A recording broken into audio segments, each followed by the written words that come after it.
gets revealed. For the breakdown, let's ignite. Black and gold, we're taking flight. Every story, every fight. For the breakdown every night.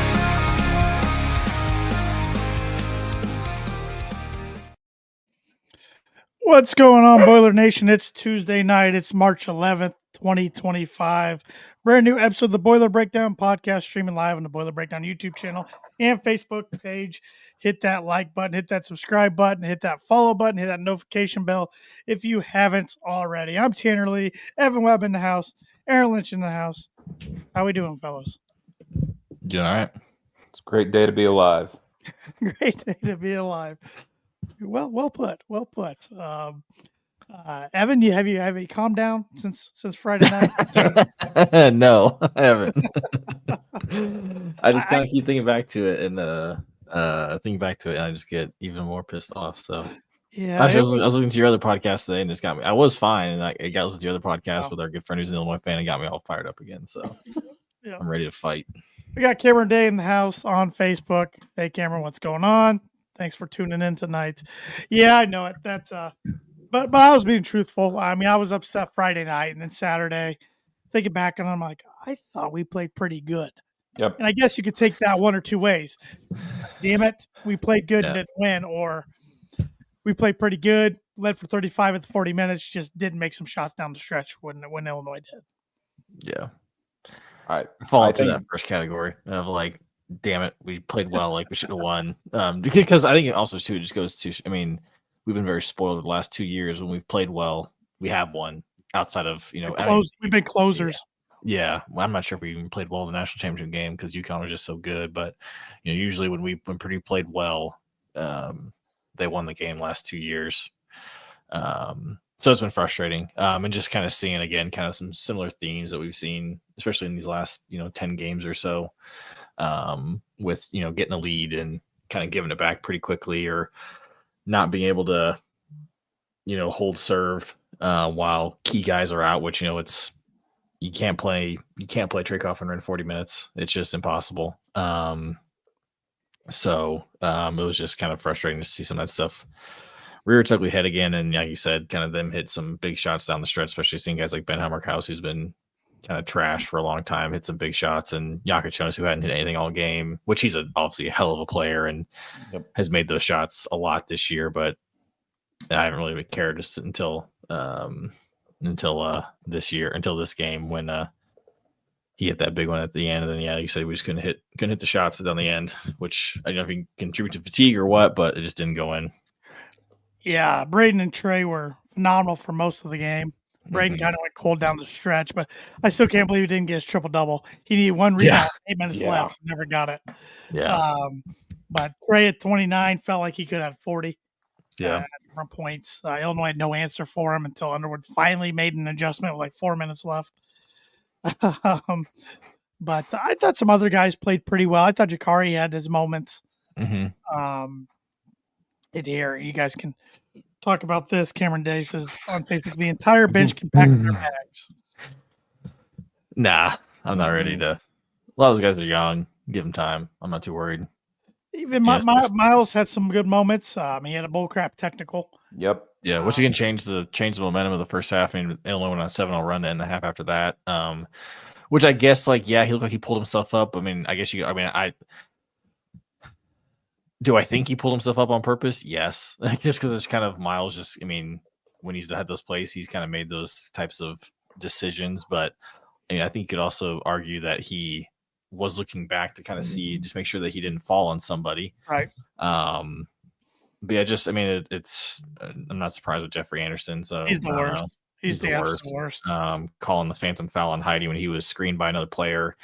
Not even his call to make, as he was a trail official, where that was Leeds' call at the baseline, just inserting himself into places where he shouldn't be. But that's the Jeffrey Anderson special. I thought Cam was getting picked on the other night. I thought two, if not three, of his 5 fouls weren't really warranted. But I thought two for sure. The one where it was over the back, where he got called for that same thing against Michigan or somebody. Michigan State. I can't remember where it was. State, where he just jumped and got the ball and got called for over the back. And then, that last foul where he didn't even touch the guy. Then Illinois fans were in the comments like, well, Yaka Jones got called for the once. Okay, that one call didn't go your way. That was a bad one. But. That was a bad one, which only resulted in 2 points, not even 3. So could have been worse. But there was just that was frustrating because obviously you can't blame the officials, but they do have an impact. The fact that Illinois was in the bonus with 12 minutes to go in the game, and Purdue never got to the bonus with 16 seconds left.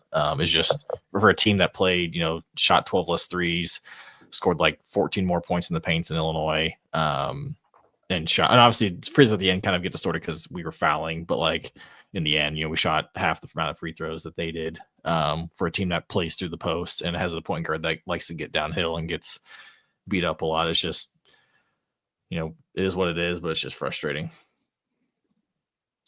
You got Ray Davis, who's a really good high school basketball coach himself, sectional champion team at McConaughey High School this year. Over the back is not a foul. On the back is coach response here. Tell the announcers that, because that's what they always say. Learning when I was referee, it was you learned that over the back is not an official call. And do you guys think, like, the past 4 years with Edie on the team going into the tournament, we were always nervous how Purdue's going to get officiated outside the Big Ten? Yeah. Yep. I'm looking forward to seeing how I think I'm looking forward to it now. Outside the Big Ten. Because prior to the Big Ten season, like it was, we didn't have these types of things where it was like it felt like it was pretty straight up. I guess the only time you got like annoyed was like Texas A&M game was the one that you felt like it was a little lopsided, given how they got called for a bunch early and then you just didn't get called for any towards the end. It's like, well, they didn't change how they played defense. It's just the game just changed. I got called, but that was really. I don't remember. It's been so long. But I don't remember like thinking like going to Marquette that it was like egregious. It was just we were just sloppy. We were just sloppy. Yeah. Same again. Auburn was just a juggernaut.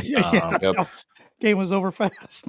But this just been in Big Ten play, which isn't a surprise because Big Ten officials across the board. Jeffrey Anderson's been probably going to be number one for a lot of Big Ten teams. No doubt. Yeah. So. No doubt. Yeah, it is. But it was frustrating just to kind of see, again, just guys not have a response. I always say that because like we had like the shots were there, it just didn't fall. So right. So it's like you can't. It's not as bad as it seems, but also if they hit those shots, then we're feeling good. But it's not like they just couldn't get shots off. Right. And I thought we responded pretty well at the start of the game. They came out kind of guns a-blazing, hitting threes early, which, looking back on it, was a good thing because Illinois just keeps chucking when they make a few. And it's got to drive Illinois fans nuts because they could get whatever they wanted against Purdue via cutting and driving, but they just settled on chucking threes. Will Riley kind of dominated there for a good stretch, and then he kind of like stopped going to him. So I thought Purdue responded well there. Got up as much as 10 in the second half. It's just unfortunate. Looking back, up 4, like 2:40 left, 2.5 left, something like that. Just couldn't close the deal. Yeah, so, there was a point there towards the end. I think Purdue's up 3. Actually, very similar to last year, where Braden had a shot from about the same exact spot as he did last year. Mm-hmm. And it would put Purdue up 6 with a couple minutes left. And I was like, as soon as he shot, I was like, just like last year. And he missed it. I was like, damn. But that was then they kind of came back, I think, and tied it or something. But it was just one of those, he kind of went cold. Trey couldn't hit the floater. They obviously schemed, they kind of adjusted there at the end. Trey's turnover, when he turned the ball over, that's when I thought everything flipped. Can I? Let me ask you too. Yeah, go ahead. This question because I had a hard time. I actually took a drive after the game. Been there. That is the first time I've ever seen in Underwood's career under 5 minutes that he's actually made an adjustment and came out on the right side. Yeah. I can't remember another one. I was driving and thinking about it. I was like, there's not one I can remember. Well, and that was one of the things I had the tweet ready to go on my personal Twitter. Of course, I didn't post it out because it didn't come to fruition, but because I thought Purdue was going to win up 4 at the end. It was going to be 6 straight. I had to tweet ready that Payne owns Underwood because he has, but that's why we lost. Unfortunately, I didn't. Hey, it was saved in my my drafts. It wasn't out there. Now everybody knows. Maybe stars will align, and Purdue and Illinois will meet Saturday this week. Yeah, and then I might be able to tweet. But no, I agree, Aaron. Underwood finally made an adjustment, and it worked out his way. I just couldn't remember one under 5 minutes that he's made, and it's worked out his way. in recent history. I don't know if you either have thought of one. I can't recall. I don't think he's a very good in-game coach. So, But go ahead. Ray Davis here on Facebook. His son Brock was a manager for the basketball team during his time at Purdue. He said, "My son always said that Illinois is always one of the most underrated places to play on the road." Oh yeah, well, surprising. Those very kids loud, are rowdy. Yeah, they're rowdy and they're mean. So they're rude. Yeah. And also there was this stretch too where again, like when Trey had to come out and then Raleigh went in and just had a really tough stretch where he had a turnover. Very bad. I can't remember what happened. He dropped the pass. He dropped the pass in the baseline. Then he traveled the next possession, and then he also got moving screen. Yes, yeah. Or at least at one point he did. I don't know if that was the same stretch. I think it was a different stretch, but it was like because there was a media timeout in between. Because I thought like, oh, for sure, like Trey's coming back in, but he didn't. Yeah, and things kind of went sideways. But again, and we kind of saw towards the end. I think the guys were just kind of gassed. So it's like, you kind of have to live with that, youth right now. Hopefully it pays off, in another year. I really thought it was Purdue's night when Yakachonis did that inbounds play, throwing it off. Oh my gosh! Misses the layup. Braden comes down, hits the three. I'm like, it's Purdue's night tonight. Yep. Yeah, I couldn't believe he missed that. Yeah. Oh, it's just point blank. That's point blank again. I should have dunked it. I don't know what happened there. Because they missed some bunnies too. I mean, I know Trey did as well, so kind of equaled out there. But frustrating. And I think what was most frustrating was you're sitting there Friday night thinking, well, unless some crazy stuff happens, which hindsight did. So one thing did, the other didn't. We knew the double bye probably wasn't happening, so that streak got snapped. But looking back on it, with Purdue being a 6th seed, I think Purdue got a great draw in the Big Ten tournament. Yeah. Yep. I want every part of Michigan. Oh yeah, please. Yep. Please. I wanted that before Sunday, before they got blitzed by Michigan State. They just been a team that's gotten by the skin of their teeth so many times, and luck's kind of run out where they got blown out by Illinois. Lost. Where'd they lose after that? Or did they have a game after Illinois? They lost to Maryland. Maryland, yep. Lost Maryland at home and then at Michigan State, yeah. Whooped. So, and this fact that, obviously Purdue blew them out at Mackey and then only lost by 2 on the road. I think there would still be a good Michigan crowd in Indy. They travel really well. And they're used to coming to Indy for the college football Big Ten championship already, but there should be a good contingent of Purdue fans. So I think I like Purdue's chances there. So, Steve Tater Swingle here on YouTube. Underwood reminds me a lot of Katie. Good roster builder, great motivator, but not great in-game adjuster. The difference is Katie surrounded himself with assistants who were X and O guys. That's pretty good. Pretty good point. Yeah. Mm-hmm. Pretty good point. Ray on Facebook, I think my biggest concern is our turnovers late in games. Need to clean that part up. Yeah, absolutely. Yep. Absolutely. We took care of the ball pretty well at Illinois until, like you said, late in the game. So, and I guess the encouraging thing is I know we dropped our latest game, but I feel like we've played a lot better the last 3 outings. Rebounding for sure. Rebounding was, I thought there was no way Purdue was going to rebound well in Champaign, and they did. They did, yeah. They kept it close, and that was very promising because they're definitely the more physical team. Oh, yeah. Yep. So, still crazy looking at the Big Ten tournament seeding in the bracket that UCLA has a double bye. It's crazy they backed themselves into that somehow. It's just and it shows kind of the absurdity of this expanded Big Ten to the fact that you look at 3 teams tied for 4th, Purdue, Wisconsin, and UCLA. The team that gets the 4 spot, Purdue beat in their only head-to-head matchup, but it's because because they lost to or they beat Wisconsin, and Wisconsin beat us. It goes to record against the number 1 spot. You kind of just go down the list, and because Wisconsin and Purdue both played at Michigan State and lost, and UCLA got to host Michigan State and they won, so that's why they get the 1 spot, and then obviously Wisconsin has the tiebreaker over Purdue, so it's just weird. Yeah, it was a headache to try to figure out really the other day for sure. But looking at the Big Ten bracket, it starts off tomorrow with Northwestern against Minnesota. Also got Iowa against Ohio State and USC against Rutgers. Who do you guys like in those 3 games? I think Debo's going to take it to Fran on that game. So I'm thinking otherwise. I like Iowa in that game. I think Ohio State sucks. Because of Saturday. Saturday, and just like we should have beat them. That pissed me off. Yeah, we should've. I just had like they just have so much talent and have just been mediocre. Like them, yeah, they made a mistake with Diebler. And like what our good friend, I think Ohio State, because they're on the bubble right now. Are they last 4 in right now? I don't know. I think According to Lenardi on Sunday evening, how. they were. Yeah. I thought they were Yeah, I don't next know. 4 out with Nebraska. Unless he put it yesterday. Nebraska's done. Nebraska's cooked. They're Let me check out.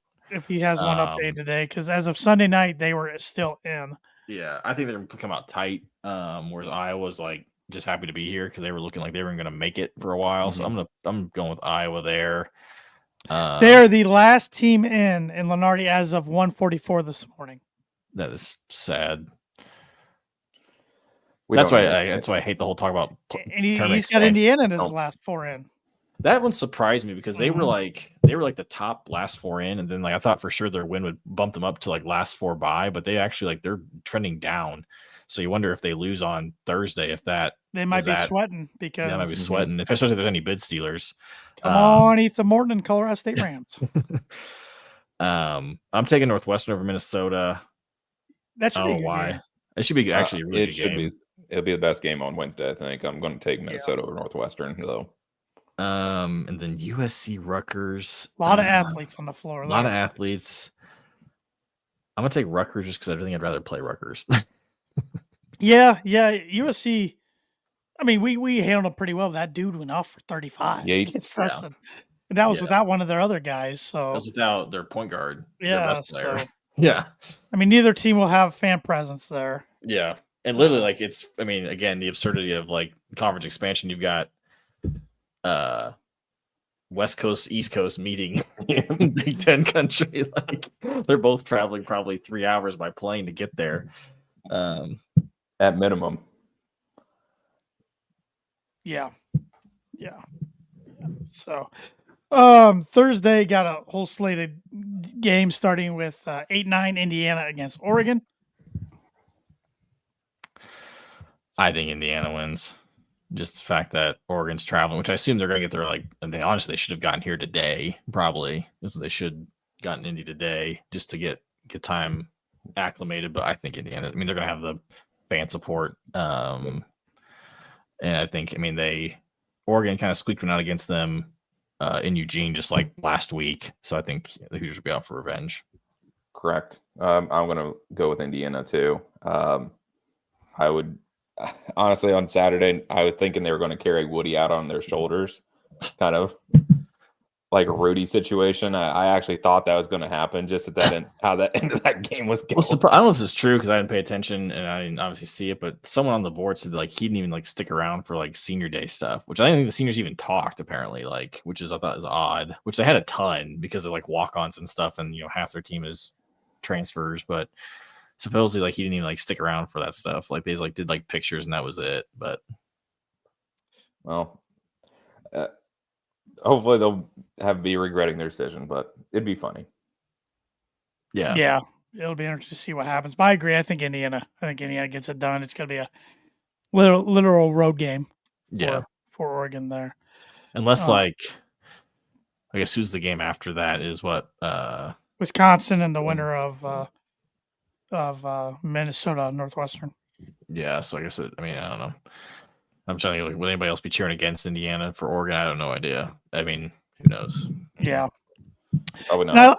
And I like Wisconsin over whoever wins between Northwestern and Minnesota. Agreed. I'm just glad we're not in the top half of this bracket. That's all I'm happy about. Yeah. Oh yeah, me too. Yeah. Like I said, I think Purdue got a really good draw. All right, we earned that draw. Yeah, well, good point. Illinois, Evan and I think they're taking on Iowa, and Lynch, you're going with Ohio State. Yep. Illinois. Yeah. Illinois, regardless of who's playing. Yeah. I think it'll be a blowout no matter who they play. Yep. Yeah, they'll have a good crowd there. Yeah. For sure. So, and then, of course, Purdue we're all agreeing it'll be against Rutgers. Clean sweep, 3 for 3? Yeah, I think so. I think so as well. All right, Indiana, Michigan State, Friday. Give me Sparty. Come on, Sparty. I think they'll want revenge. It wouldn't shock me if Indiana No. would win this game, but I agree. No. I think Michigan State wants this matchup. Yeah. And it would be a pretty good environment because Michigan State's going to travel well too. So yeah, it's definitely going to be a good environment. Are the Friday games on BTN still, or are they on? Yeah, all Friday games are BTN. Okay, I didn't know if it switched over to Fox or Peacock or something like that. Yes, Saturday, Sunday, CBS, and then what? Right. Wednesday, Thursday's Peacock. Is that what it is? I think Thursday's BTN. I think Peacock's Wednesday only. Okay. Which is weird. Yeah, yeah. Thanks, Kevin Warren. He's now doing damage to, or helping, I don't know, to Webby's franchise, the Bears. Going to be moving them to Arlington Heights. Go green, go white. Next meeting. Wisconsin gets UCLA. Man, it's a tough one. I'm going to say first defense, and I'm going to say Wisconsin gets revenge here. Yeah, I think so too. I think their offense sets up good for this tournament style. Yeah. Yep. Greg Gard has changed his style of play. That's kind of where I'm leaning. Is definitely this time of year. That's why he's made the adjustment, is to go and run this fast-paced offense. I think Cronin's guys will be ready. I think this will probably be the most entertaining game of Friday. Yep, he changed his offense. He got 24 and 25-year-olds. Yeah, that's how you do it. Illinois, Maryland. That could be a really good one. Yeah, Maryland whooped them early on. Yeah, in Champaign.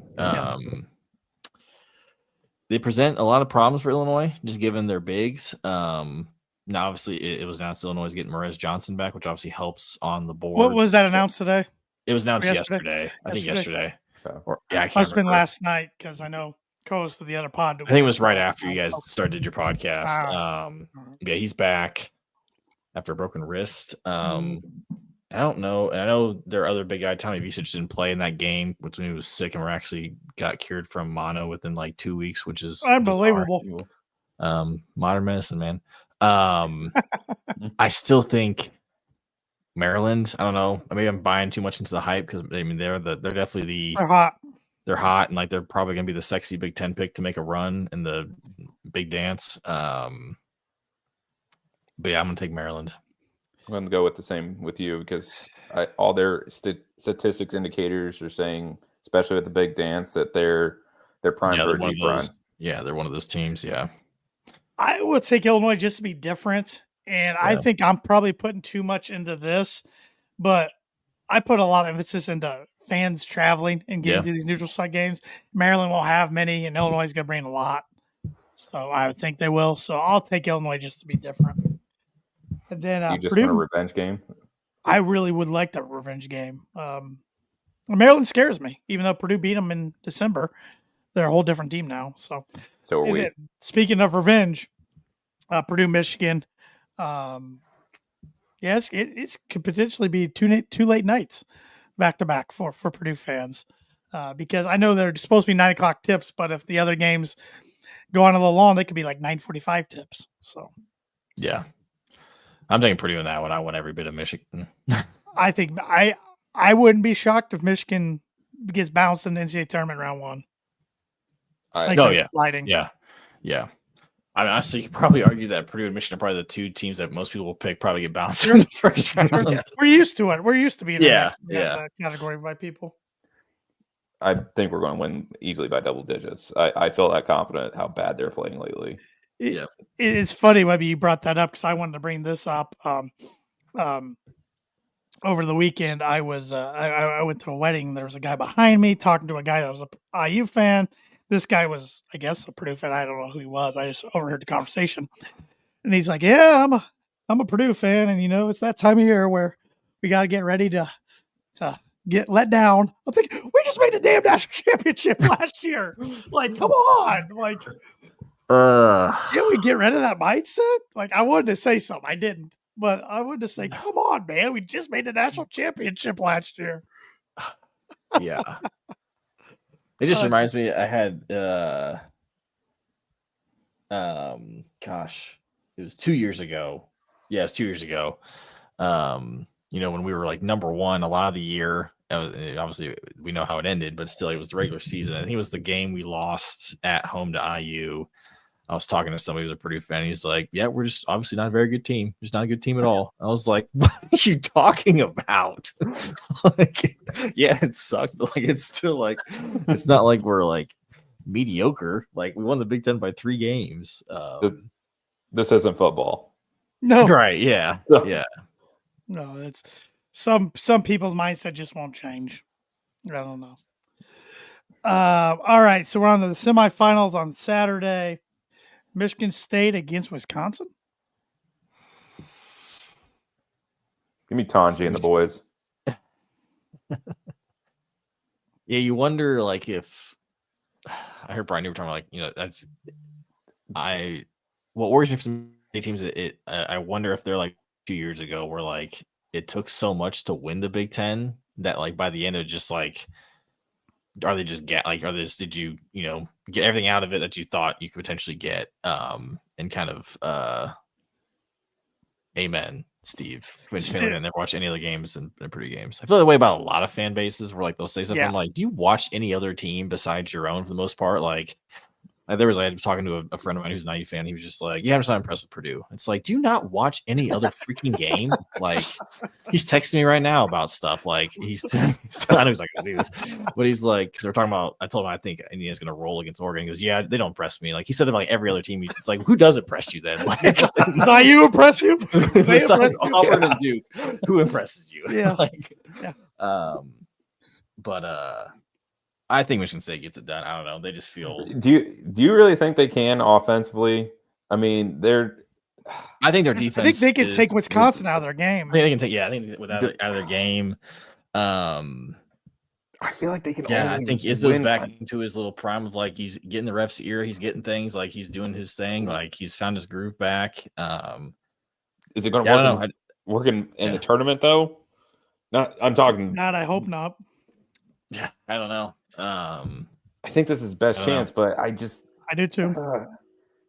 This is not one of his impressive. I would not be surprised if Wisconsin wins this game at all, but I'll just it'll be a good one. State just to be I guess different, the 1 seed. I picked Michigan State last night in the other podcast video, but I'll pick Wisconsin tonight. I think I picked Michigan. Yeah, I did pick Michigan State. I like I said earlier, I like Wisconsin's offense for this type of tournament. I'm not saying they're going to do a ton of damage in the NCAA tournament, but for Big Ten. And then I got Illinois against Purdue, and you guys got Maryland against Purdue. Oof. What's our quad 1 record again? I know. Are we 2 games below 500?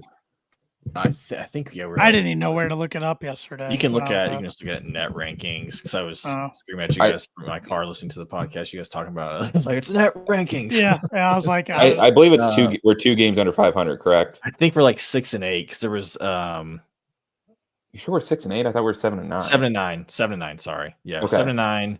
And we're 7 of those losses probably with Jeffrey Anderson reffing. Yeah, because we have we're 7 and 9 because Illinois was 8 and 9, so we gave them their 8th win. Okay. Yeah, actually look at someone like Duke. They've played 10 games total in quad 1, and they're 7 and 3. Auburn's played 20 quad 1 games. Smokes. Yeah. Welcome to the SEC. It means Gonzaga's more. played 9. St. John's has only played 8. Yeah, St. John's is fascinating because they're fun to watch, but like I feel like they're gonna be that sexy pick for a lot of people that flame out in the NCAA tournament. Clemson's only played 6 quad 1 games. ACC's dumpster fire. Yeah. Sure. Yeah. Okay. So we're 7 and 9, where we'd be 8 and 9 going because Michigan would be a quad 1 win. Yep. Where's Maryland on the Nets? Just curious. Well, I'll take Purdue over Illinois. Well, I'll throw that out there. There you go. I don't think Maryland's 11th. Okay. If Purdue was against Maryland, I'd pick Maryland. If I'm being honest, I'm leaning Maryland because I think a success, like you start this week, I think success is getting to Saturday at minimum. I agree. I agree with that. Anything getting to Sunday is just gravy. I think if they get to Sunday or a 3 seed. Yeah. You think if we just get to Sunday, I think we have to win Sunday. I think we have to win. Do you? Yeah, I'm with Lynch. Yeah, I think we got to win. More times than not, though, it seems like they have it set already before the Big Ten tournament or championship happens. But I mean, I guess that Were we a 3 in 2019?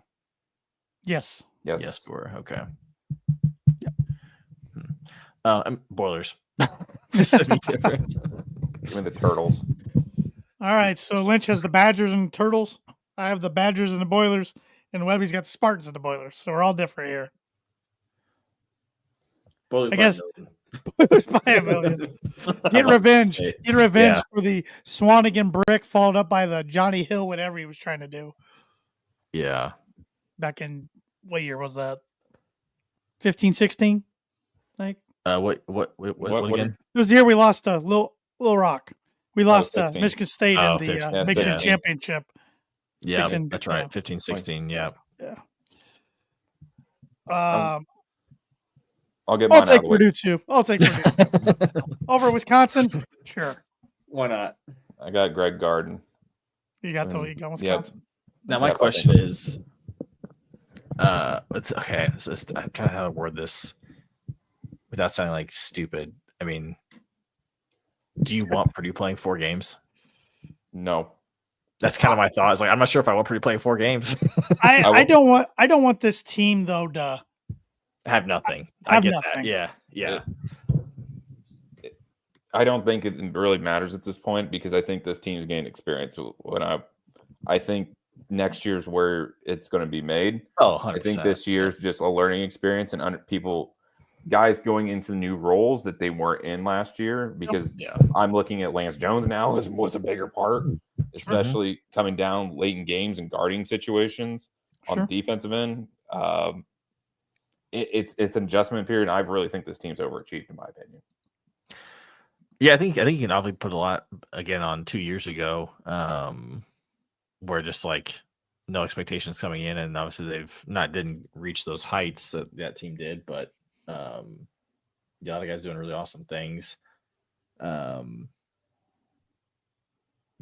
there's a lot of glaring issues. I mean, that also kind of reminds me a little bit of 3 years ago, whereas like the defensive issues that we saw with that team with Ivy was just like it was turnovers and defense, and it was like, if that rears its ugly head, we saw it in the Big Ten championship against Iowa, and obviously we saw it against St. Peter's, where it's like if those things come out, like you always kind of like I think it was Jake Query here in Indy, radio host, says like it always seems like the game that you lose in the tournament always seems to just be a microcosm of what your season was like, and that's what that's what we saw outside of last year, because it was the first time we played a team that was truly better than them. I think if Purdue played their best game, they probably still would have lost that game.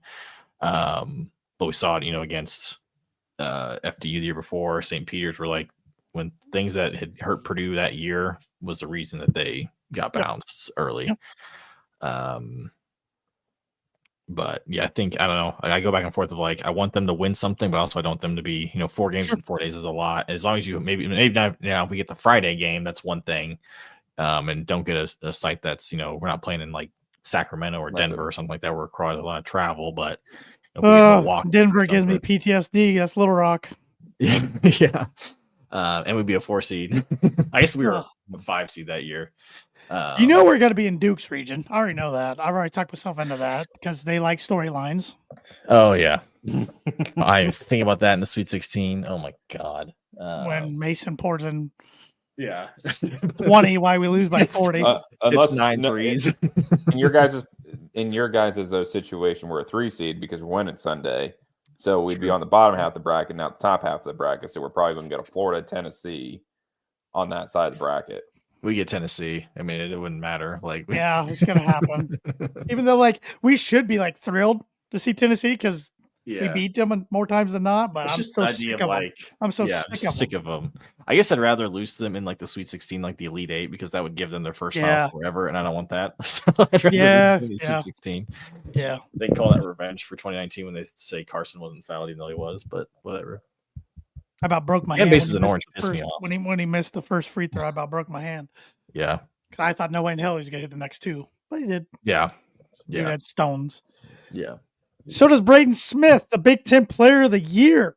He's got stones. Preseason Player of the Year. He backed it up with his play all year long. Trey Kaufman ran also first team All Big Ten. A lot of people didn't expect that coming into this year. Coaches and media. Yeah. Yes, unanimous. And it is funny, as Evan said in one of our group messages, it's funny to see guys on crappy teams make the All Big Ten. Yeah. But I mean, even like Bryce Williams, which he deserves it because he was a bucket, made first team. Yep. But yeah, like the second team I guess technically 6 guys made it because Golden and Queen each made it. One was, and then vice versa for first team. But you had like 3 guys on second team that were all got teams from the bottom half of the Big Ten, if not like the bottom. But I mean, the person who did say Trevor's gonna be an All Big Ten player was Painter, and he said that last year. Was like he said he's gonna be an All Big Ten player one year. Yes, he did. One day, and I thought maybe like second team, maybe first team. But it just kind of just goes to show the system works really well. It's like if you're a big man, like this is the system for you. Yeah, no doubt. I was a little disappointed Fletcher didn't make third team, but he got honorable mention. So yeah. But yeah, it's Braden becomes Purdue's 7th Big Ten Player of the Year award winner, 5th in the last 15 years. It's crazy. And that's 3 in a row, the first Big Ten school to do that. So, yeah, it's wild. I mean, Matt Painter's at 5 Big Ten Player of the Year award winners. That's so I guess who were the 2 prior to 2010? Because I'm assuming Big Dog. Big Dog and the award's been around since '85, so it's not like it was Joe Barry Carroll or anything like that. I'm looking it up here. Like a Robinson, maybe. Not Robinson. It's Glenn Robinson already. Who am I thinking of? Got it here. It was Steve Scheffler, 89-90. Oh, okay. Yep. So, yeah, because I was a little surprised Braden didn't make defensive teams. That's one I actually talked about. Yeah, because like I didn't even see the defensive team. It was Ace Baldwin won Defensive Player of the Year. It was Oregon had 2 guys. It was Biddle and Bamba. I can't remember who else. It was Akins, Bamba, Biddle, Baldwin, and Kobe. Oh yeah, for UCLA. Yeah, all good picks. I mean, they were all good picks. I just know Braden was leading. I don't know if he ended up leading the league in steals at the end, but I know he was for a while. But I got to think Braden's going to be the preseason favorite again next year, assuming he's back in the Purdue uniform next year. He will be. Yeah. I don't know why he wouldn't be, but I mean, you just got to throw that out there anymore in this day and age. Unless it's another college team, and his comp's probably T.J. McConnell, Luke Ridnour kind of player. Yeah, I like Luke Ridnour. Yeah. I mean, those are 2 comps I'm thinking in my head. So I saw tonight on Braden's Instagram. I'm assuming it's his younger brother or some relative. It's some relative. I'm assuming it's his younger brother. Said class of 2030. Looks just like a younger Braden out there schooling guys. His was like a 6th grader, I think. Yeah. He shoots. He's got the little fadeaway just like him. I'm like, all right, Matt, just offer him now. He's got the swagger too. He's throwing the one-handed passes and everything. I'm like, all right, sold. Yeah, there was, I know after I think his dad tweeted it after Purdue lost Ohio State, his brother had a game somewhere and the students were chanting Ohio State at him and he hit some like dagger 3 and like did some gesture with like the 3 on his face. I was like, that's Braden's brother. Oh man. Let's not offer a 6th grader yet. Yeah, this isn't college Someone football. said he's probably not going to be overlooked like Braden was. This isn't college football where they literally do offer kids in middle school. Yeah. Or Thad Malo with Mullins offered him as an 8th grader. Oh god. BJ Mullins. Yes. Gosh. I mean, Painter kind of did that with Trent Sicily. Like he wasn't like he was like going into his freshman year. Yeah, Steve, Luke Girl can hold things down. Braden's brother gets here. Yes, Luke, for those who don't follow Indiana high school basketball, he plays for Mount Vernon on the Northwest. It's like kind of south of Fishers, northeast out of Indianapolis, located in Fortville, Indiana. But they were in sectional final against Greenfield Central, who has Braylon Mullins, 5-star, going to UConn next year. Gonna be the runaway favorite for Mr. Basketball this year in Indiana. Hell of a player. He's a really good player. Actually, last time Greenfield Central won a sectional, Braylon's dad was playing for him. Wow. It's like 98. And Luke Earl hit a big time 3 to force overtime, and then ended up, I think, went to double overtime, maybe. Yes, Yeah. it did. But yeah, Mount Vernon ended up winning to move on to regionals. So it was cool to see because they got a lot of kind of like, obviously, Indiana high school basketball is awesome and gets a lot of publicity around this time because gyms are packed and everything, but people were kind of fawning over this lefty white kid that hit, to hit that shot in the clutch moment. So Our last lefty that played significant minutes was Eric Hunter. yeah. Before that, was it clear back to Scott Martin? We don't get lefties often. Was Ronnie Johnson lefty? God, I don't even remember. I really don't. I think he was. I was like, well, Wait, Ronnie was? Yeah. I think he was. I put his whole career out of my memory. Like, I'm pretty sure he was. Yeah. He was. Okay, yeah. Well, Ronnie was. Yeah. all right, Ronnie was the guy who played for 8 colleges. I randomly saw him before the portal was a thing. Yeah, I saw him at a bar in Indy like years ago down in Mass Ave. Was he carrying a bottle of hot sauce with him? It was like next to my wife was getting a tattoo next door, and I was just like, I went to go to the bar to watch a game, and I sit there, I'm like, oh my God, that's Ronnie Johnson. I didn't say anything. Talented player. He was talented. Just wasn't a good fit. Wasn't a good era Purdue basketball. Steve had a comment here. Yeah, Ertl had 36 in that game. Mullins had 38. Ooh, that's a fun game to go to. Hoosier Hysteria. Yep. On to the regionals, which is only one game now. Yeah, that's weird. And semi-states too. Yeah. All they did was try to put more emphasis on semi-state.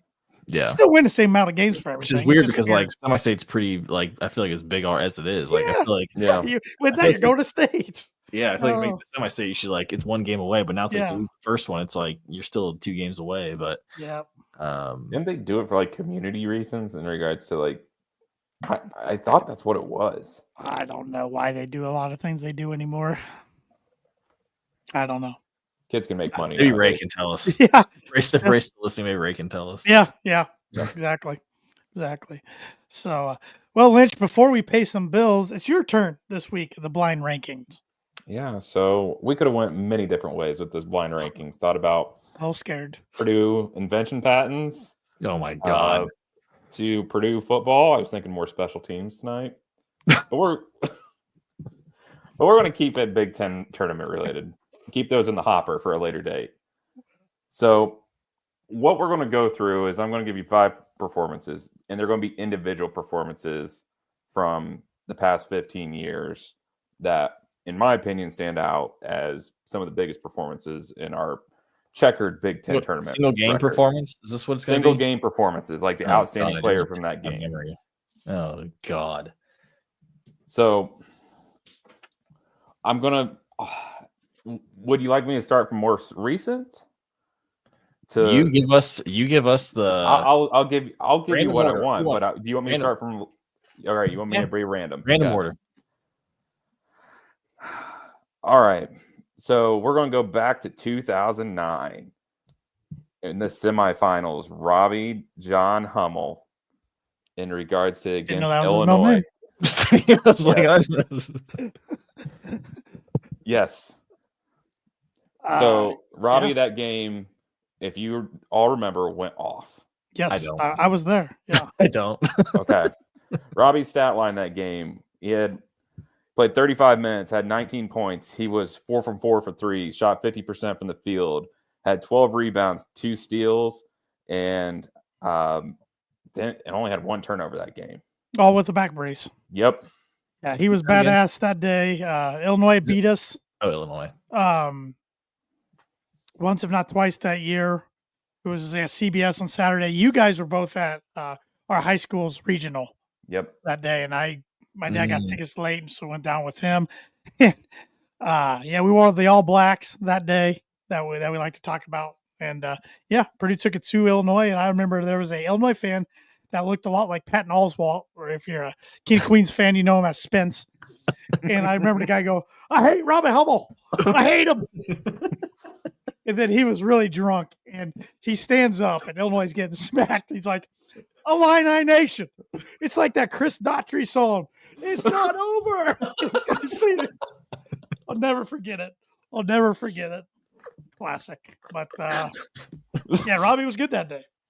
This is one of the biggest performances I remember because I was watching the highlights for that. And that's why I don't remember because I didn't watch the game because I was at the high school game. You and I were at regionals. I do remember this now. I'll put it at 2. Forgot we hung out in high school sometimes. I'll put it at 2 as well. Okay. So we're going to go more recently. 2023 semifinal game. Mr. Zach Eady, where he played 35 minutes, had 32 points, 14 boards, 3 assists, and was 8-11 from the foul line. Did have 1 steal that game. It was just Ohio State, right? Yep. Yeah, we were at our good friend's wedding. Yeah, that's why I don't even remember the game much. Yeah, we watched like the first half, and then we had to go because we were in the wedding. Man, love Zach. I'm gonna put that at 3. I'll put it at 4. I think you got some others in the holster here. I have a feeling who yeah, I'm not gonna say anything. Keep going. I do have a few more in the holster here. 3 more. God, you got to throw somebody out there like a 7-point performance or something. No, these are all like Andrew Ford in the 2005. No, these are all outstanding performances. So remember, I did state outstanding performances. So, based off whose criteria? Yours or like mine? Yeah, these are more like okay. Out of this checkered. That's pass, our concern. That's our concern. Hey, we have a checkered pass in this Big Ten tourney. It's either That's very true. Very true. It's good or bad. We used to suck eggs in this thing, but You did. So we're going to go back to 2002. This was one of my favorite. Oh my God! Sorry, 2022. Oh, okay. I was gonna say, I was like, good Lord, dude. Sorry, reread that wrong. So this was Ivy's, in my opinion, one of Jaden's best games. Played 36 minutes. It was against Michigan State in the semis. Dropped 22 points. Had 9 rebounds, 5 assists. He was 2-5 from 3, but he was driving to the rack that game. I remember getting what he wanted. I'll put that at 3.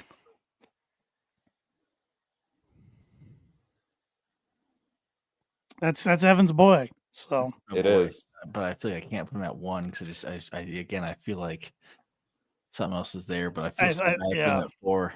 I'll put him at 4 though. So I've got 1 and 5 left. I got 1 and 5 too. Look at God. That's the way it should be though. Yeah. Yes, it should. So we're going to 2018 for his last 2 games. I thought that's where you're going in New York. I was at these. Yep. Okay. We got to go to the biggest stage, Madison Square Garden.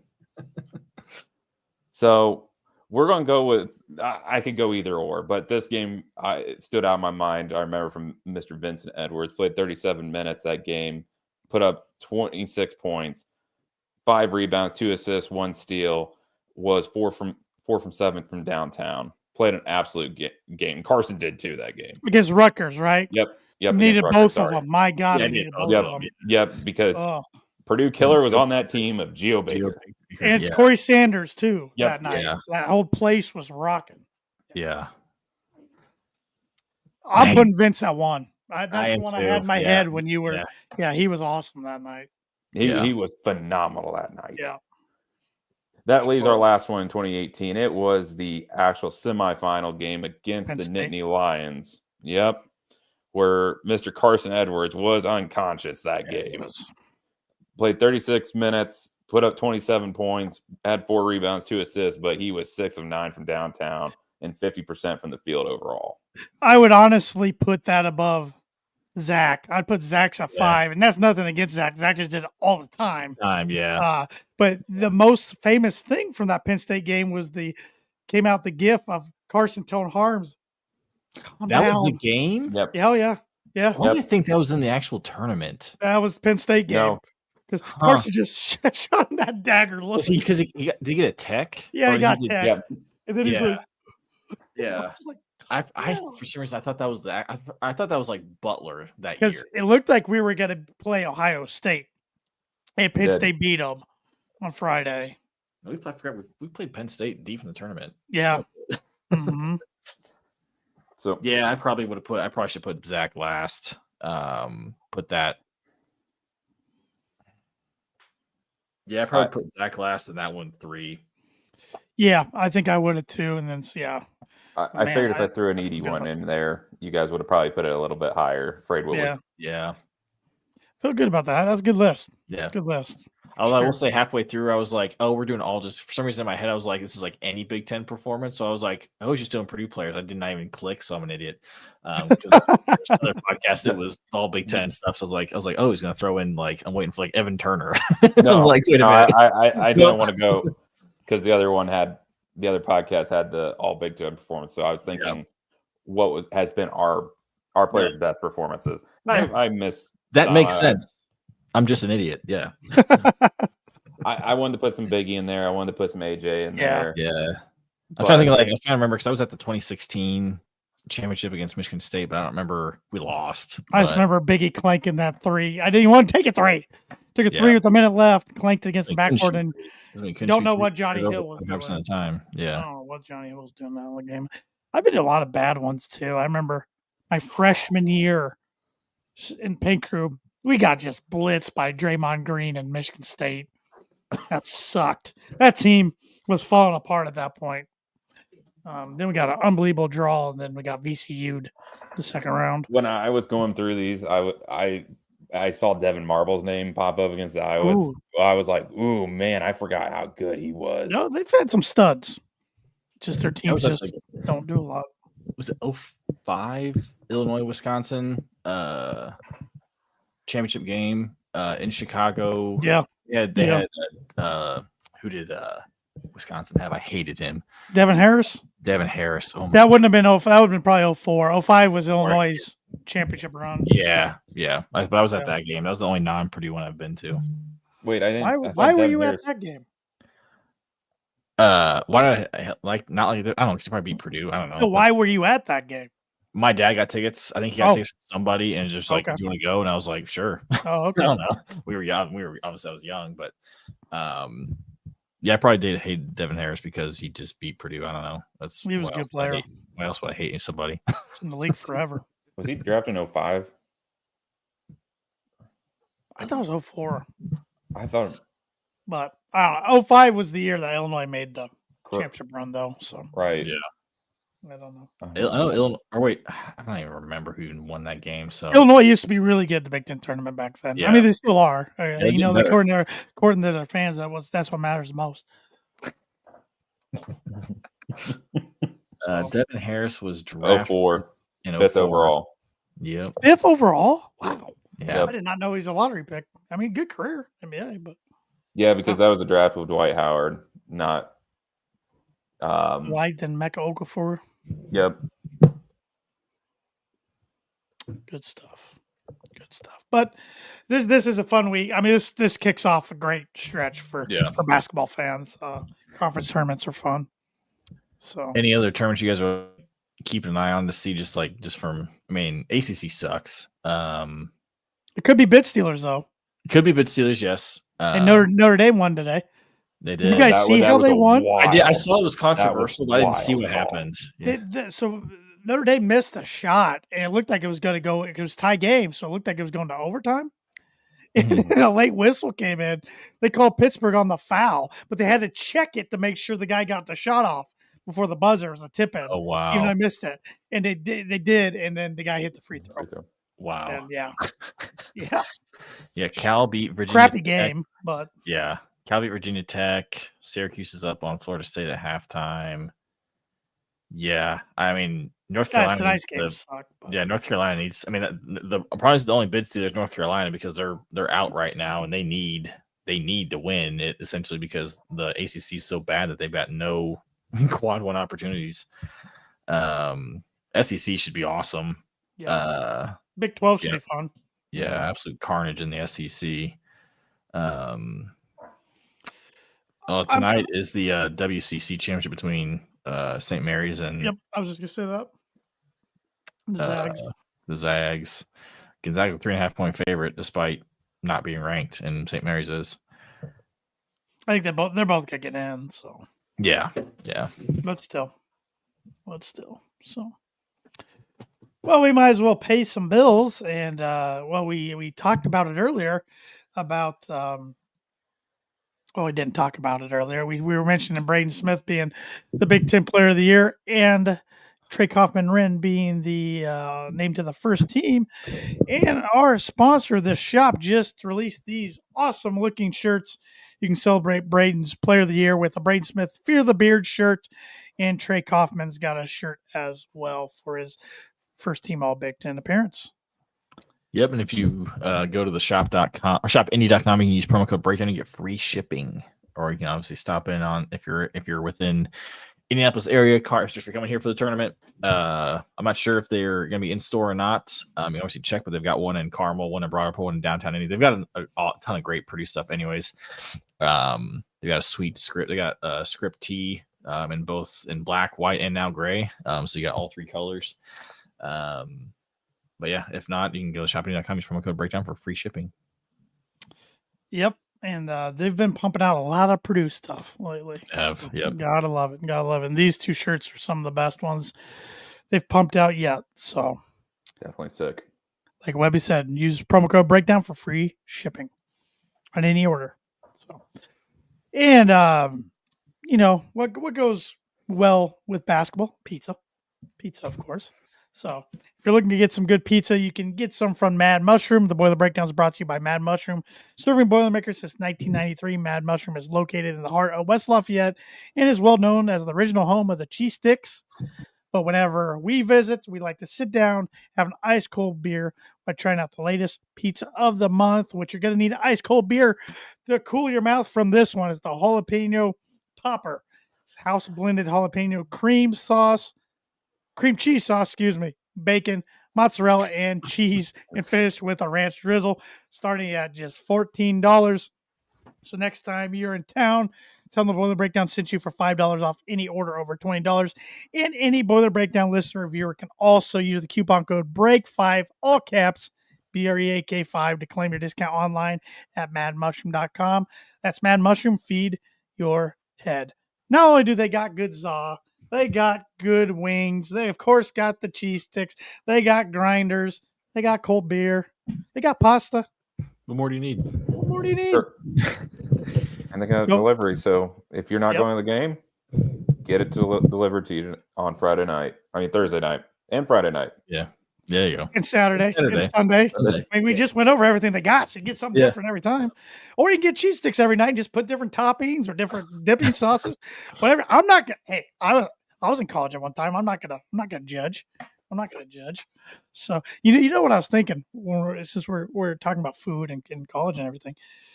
Hungry Boiler was onto something before DoorDash and Uber Eats. They were. They were. I thought about that. Oh my! I didn't even think about that. Wow. Yeah. Yeah. I wonder if is Hungry Boiler still a thing? Somebody let us know. I'm gonna guess no. I'm gonna guess no either. But if they sold out to DoorDash or Uber, I hope they made it worthwhile. Yeah. I used it a couple times. They use it quite a bit. Yeah. So, looking back, I probably should have just drove and saved money. But I fight with myself to this day with Uber Eats and DoorDash. Think how much time you save from that. Do I really want to go drive 10 minutes? Yeah. No. I just hopped on the bus. but I'm just strange like that. No, that was a good way. You're smarter when it comes to saving money than me, Aaron. Just a little bit stranger ways. So all good. Any final thoughts, fellas, before we wrap this one up? And next week we'll be talking about the big dance. Yeah, it's crazy. It's here. It's been by quick.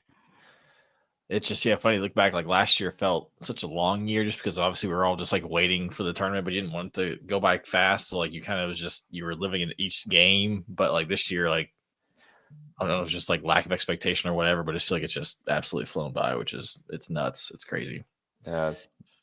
Yeah. So, but well, cherish every game. Yep. Let's boiler up, hammer down, and win the Big Ten tournament. Boiler up. Boiler up.